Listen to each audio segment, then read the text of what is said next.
As always, Ted, kick us off. Who do you have as your winner of the week? I had to go with Mike McDaniel, head coach, Miami Dolphins. I love this guy. I love his quirkiness. I love how different he is. And I think he's done a fantastic job there. Now, the reason I picked him as my winner, right, we all know that Tua is having a great year, which, by the way, number one quarterback rating in the NFL by far. He's completing 70% of his passes. He's got 19 touchdowns. He only has 3 interceptions. The dude has been excellent. But as we know, he was criticized very, very heavily whenever he first started off. And it's been really difficult on him. And at times he was questioning if he even wanted to play anymore and wanted to quit. And I just saw this story the other day when Mike McDaniels, I think it's whenever he first showed up, but at some point very early in their relationship, he made a highlight film for Tua of himself making a bunch of great plays. How much time did he spend on it? I don't know, but he made a 700 play highlight film of Tua making great throws, making great reads, doing great things at quarterback to get his confidence level back up. I thought that was just awesome. He has become, like, I think Mike McDaniel's become my favorite coach in the NFL. Me too. Like, I don't know how that happened. All the sideline stuff. Did you see the clip of him? He's like, "Oh, I'm really glad Tua can't hear me because Georgia's the best team in the SEC." Like, do you see that? He's walking right by him. Yeah. Yeah. He had his mic on or so. That's so funny. Yeah. I mean, obviously Tua's got the speakers in his helmet. Yeah. He's talking right into the headset, like covering it with his play sheet. Also, there's this clip of him. He's talking to Tua about his high school highlights. And he's just like, "Your technique was trash, bro." Like, it's so weird and different, but 8-3, number one in the AFC East. Yep. Like, I mean, whatever he's doing with Tua Tagovailoa, there's going to be coaches across the NFL trying to be like, okay, how can I do that? Like, how can I get the best out of my quarterback like he's getting? I just think that's him, man. Like, he's just a different dude, and it's working, man. It's really working. It seems like we talked about this pretty early in the season, but not just Tua. Tua's a totally different player. Kind of what we expected from him, right? He looks like what he looked like in college. But the rest of the team looks like they're having so much fun playing, right? It looks like, which they're winning, that always helps, but it just looks like those guys are having fun. It looks like you can tell whenever a team likes each other, likes this coaching staff, and likes to be together, and that's what it looks like with the Dolphins. It's cool to watch. Yeah. And also, there's this clip. I'm guessing he's trying to get Tua to spike it, and he literally says "clock" into the headset like 50 times. He's just like, "Clock, clock, clock, clock." It's so, like, I don't know, man. It's so different, and I don't know if refreshing is the right word, but it's like, I think everybody, like, all these offensive players are looking at it going, "Man, that guy's weird, but I would like to play for that guy." Like, it's just, and the offense is humming. Just a quick side note on the speaker and the helmet thing. Sometimes it's great. Sometimes it's the worst thing ever. I've had to go and say, "Give me the call. Don't give me anything else. I don't need you to say anything else." Can you imagine getting a call, communicating it, and then giving like some information about like what may happen here? And while you're doing that, later, after you've already done it, someone is like screaming at you to do whatever you've just done, like you've already completed the task, and they're screaming at you to do it again as things are like, as like the play's about to be snapped, and it's like, it's horrible, man. It's bad. Oh, I'm sure that was a fun experience having the Yeah. speaker in your helmet as the Mike linebacker. All right. Who do you have as your loser of the week? Now, I'm not necessarily going with Auburn, and I'm not necessarily going with Hugh Freeze. I'm going with the fact that Auburn announced that Hugh Freeze won't have control of his social media. Because Lane Kiffin, like, whenever he, at his press conference, Hugh Freeze talked about basically that Auburn is, steps ahead of Ole Miss and where he was whenever he was at Ole Miss. And Lane Kiffin tweeted out that I would tweet at you, but it would be worthless since you don't have access to your own social media. Just like, the first thing is, that's funny. And then the next thing is, well, why doesn't he have access to his social media? And then you find out that, Let me give that a Google. Yeah, that he can't be trusted with his own social media for multiple reasons. I thought that whole situation was funny, and it was really not a good, it didn't look good for Auburn. It reminded me of the Kyler Murray study time provision in the contract, where it's like, you don't put that in there. You have that conversation behind closed doors. You make it very clear, but you don't put that in the contract, because then this happens. Well, I think you probably have to put it in the contract with Hugh Freeze. Yeah, he seems like a wild card. Big DMer.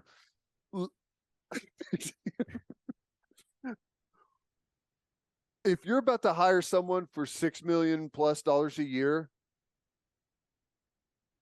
and part of that is that they can't be trusted to handle some of these type of things on their own, isn't that a bit of a red flag? No. How could this go wrong for Auburn? How could it ever go wrong for Auburn? This is, now I will say, and I do respect Auburn for coming out and basically saying, hey, we hired this man because he can recruit and he can coach. Yep.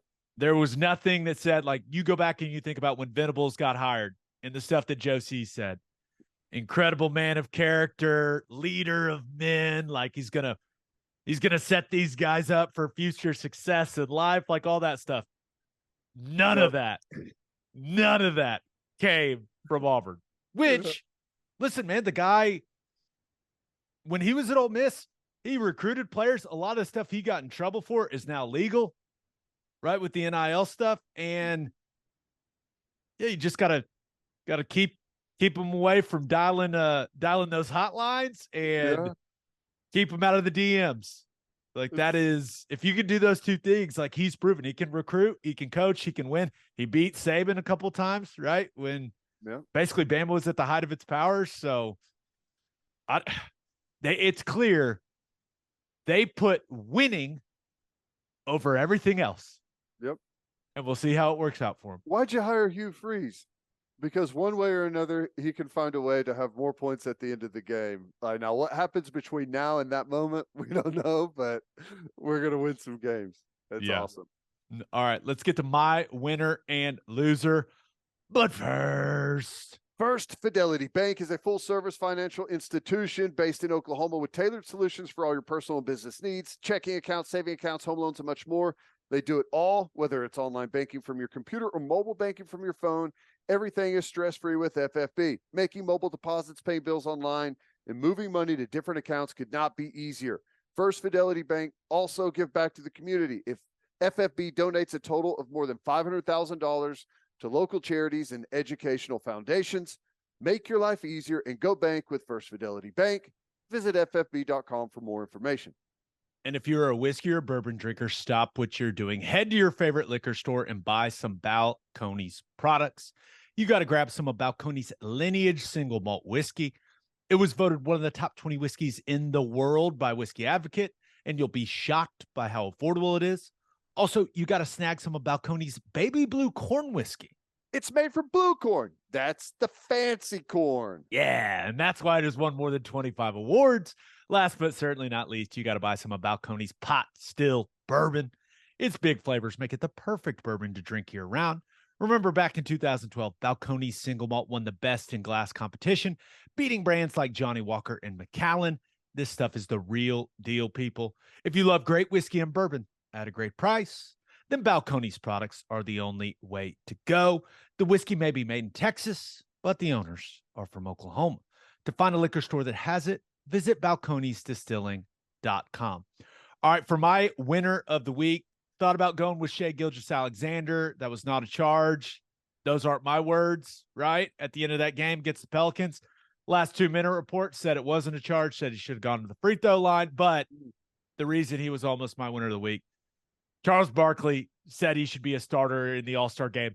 And that man was very serious. And I thought that was pretty cool. Yeah, that you've been saying that. You've been hammering that home for a long time that he needs to be in the All-Star game and needs to be a starter. So good stuff. I also thought about going with Cristiano Ronaldo. Did you see this? The money he was offered? Yeah. Cristiano Ronaldo is close to signing a deal with a Saudi Arabian soccer club that would be worth $207.3 million per year. That's insane. I mean, what? Yes. I mean, how do you turn that down? You don't, right? You're like, hey, I guess I'm living in Saudi Arabia now. Here we go. Well, I guess maybe you turn it down if you're already a billionaire, perhaps, but still, I guess no, you just don't turn it down. That's no. So the thing about Cristiano Ronaldo is he has the most Instagram followers in the world. So he doesn't need, like, that's a ton of money, but he also could be like, you know what? I'll just do some more promotional posts on Instagram. He's got 505 million followers on Instagram. The next most, I think, is Messi with like 381. Like, he's the most famous athlete on the planet. So does he need that Saudi Arabian money? I don't know. Well, does he need it? Like, it depends on what you mean by need. No, he doesn't need it, but you go play in Saudi Arabia for 2 years and make $700 million. Just unbelievable, man. Yeah. Just in case you want to, work 2 years so you can buy that aircraft carrier that you've always wanted, Good point. That's a good point. All right, but my winner of the week, Christian Pulisic, man. Let's go. United States moving on to the knockout round there in the World Cup in Qatar. And now Pulisic was under a ton of pressure, right? I think for the most part, he's the only American soccer player that a lot of us can even name. So there's a certain pressure that comes with that. And that man delivered, because there is nothing more American than putting your nuts on the line to bring glory to your country. Is that what the abdomen injury is? The pelvic contusion. That dude got hit, and everything he's got, that goalie, that the Iranian goalie, it got all of it. Of it. And the goal was incredible. I don't know much about soccer, like from an X's and O's perspective. However, I do know what it looks like when a guy's playing with reckless abandon. And that dude was flying full speed at that net and was willing to sacrifice his body to put the ball into the goal. Like, and I respect the hell out of that. Yep, that's right. He knew that cross was coming, and he was crashing the boards to go in and deliver. That was awesome. That was a good moment. I thought they got the second one a few minutes later, right there before halftime. I don't know if that was offsides or not. I guess it was, but that was fun to watch. That was a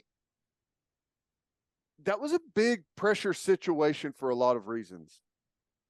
win or go home always is plenty of pressure. But, when you have something where it's once every 4 years, maybe you haven't lived up to expectations recently, and you've got, whether you care about it or not, a big geopolitical rival, like there's a lot Little on the line. flag controversy leading into the Flag game, right? controversy. There's a lot going on there. Iran tried to get us kicked out of the World Cup for posting the wrong flag, disrespecting the country. Got the W anyways. Now, Pulisic, he may have sacrificed his ability to have children in the future in the process, but the man put it on the line for the red, white, and blue. And that picture of him in the hospital, that's just floating out there on social media. That's an all-timer, man. That is. Now, he says he's going to be ready for the Netherlands on Saturday, so I'm going to choose to believe the man. Is it like I hope it's not like a Ronnie Lott situation, is it? Dude, we've seen some guys get hit in the nuts, right? I mean, you did it when you're in sports, as long as we've been in sports, you see some. I can't imagine getting hit in the nuts harder than that. I mean, you're running full speed. That guy's charging at you. And then the knee, like the solidness of a knee hitting you in there. I mean, dude. I mean, come on. That's as bad as I feel like it can be. I don't know. Hey, it's once every 4 years, so hey, you gotta do what you gotta do to get there. Yeah, and very rarely, like, soccer has this reputation of like, oh man, come on, get up. I think everyone was watching that like, take your time, bud. Give him a moment. Give him a moment. Take your time. Don't rush. Like it was so bad. But now you look at the Saturday schedule. US Netherlands, 9 a.m. Central. Big 12 championship game at 11. SEC in the American Conference Championship game at 3. Big 10 and ACC championship games at 7. Clear the schedule, folks. Gonna be a long day. Gonna be a day. How many alcoholic beverages will I drink? Only time will tell. All of them. All right, for my loser of the week, thought about going with the Denver Broncos, man, because ultimate slap in the face.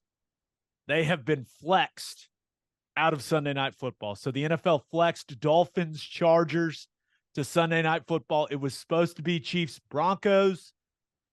This is essentially the National Football League saying, hey, Broncos, y'all stink. We are not going to make anyone watch you guys play. Your offense is, I mean, statistically, one of the worst offenses we've seen in like 20 years. And we're not going to make our fans watch that, which, I mean, my God, the fact that it's gotten to this point, and like sometimes this happens, week 14, week 15, like I don't know how many games have been flexed out this early in the season, but yeah, maybe that defensive tackle will yell in Russell Wilson's face some more for getting them flexed out of playing a primetime game. Yeah, the NFL went with the nuclear option and went ahead and eliminated the Broncos from any prime time. That's brutal, and I guess maybe it's to help save face for any of the teammates attacking Russell Wilson. That had some viciousness to it, didn't it? Yeah. Like, hey man, figure it out. Yep. But yep, which I don't know. I wonder if it was in response to like a hey, good job, guys, or something as you're coming off the field. It was, I would say it seemed like a knee-jerk reaction to something. Right. Whew. Russell Wilson was just like, okay. Yeah. All right, big fella. All right. But my loser of the week, and I absolutely love it, the Rose Bowl. Because, and it maybe something happens later today after we've already recorded this, but the college football playoff finally put them in their place. The CFP told them, hey, get on board or you're getting left out. And I love it because the superiority complex of the people that run the Rose Bowl is infuriating. It's bad. Me. I hate it. And the college football playoff has come out and issued an ultimatum, right?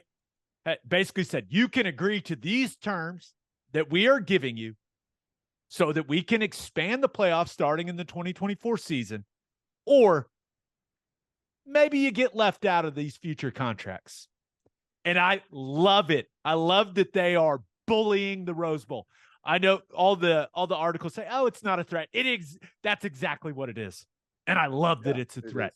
Get on board, Rose Bowl. You're not better than everyone else. Get on board or get left out.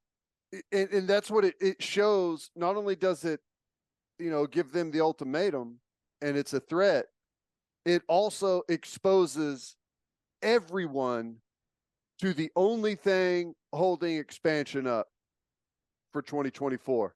And not is it just only thing holding expansion up. Like, if they want to continue to act the way they are, it's going to cost everyone a ton of money.